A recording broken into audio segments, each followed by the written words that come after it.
భేదాలు ఉన్నాయి అని చెప్తారు.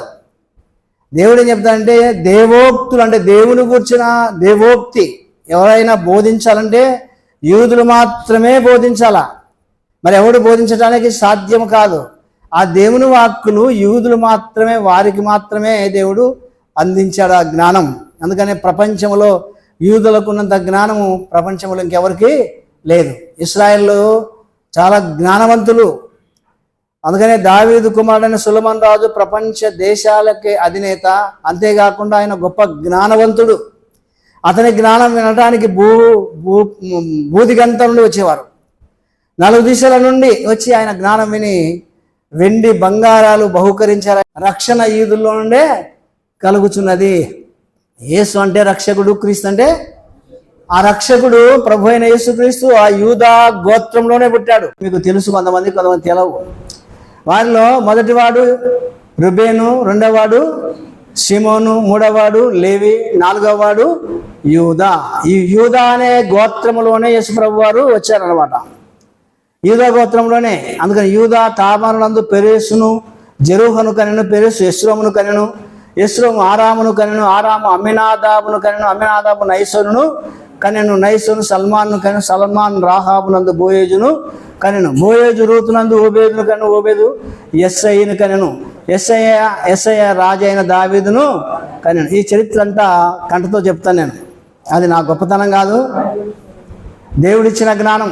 బైబిల్ చదివితే అలా వస్తాయి. అందుకని యూదా గోత్రంలోనే ఎవరు వచ్చారు?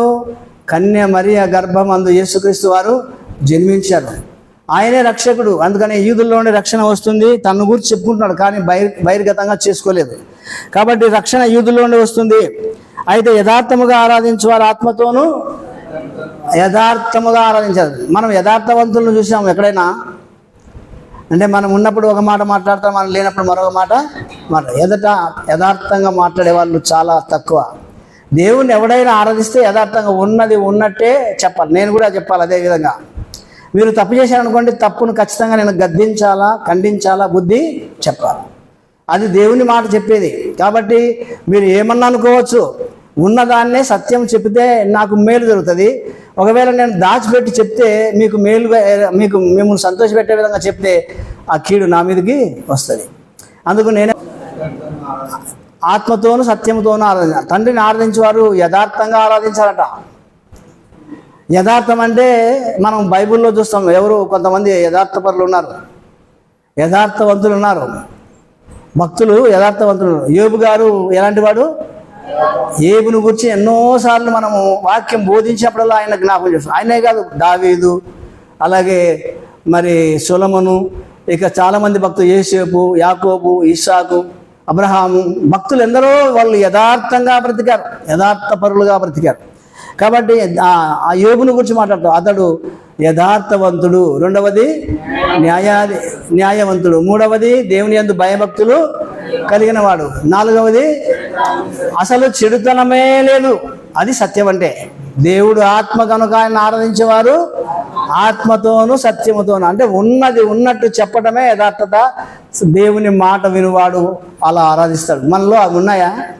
యథార్థవంతులంగా ఉన్నామా? యథార్థవంతులుగా ఉన్నామా? ఒకసారి పరిశీలన చేసుకోవాలా.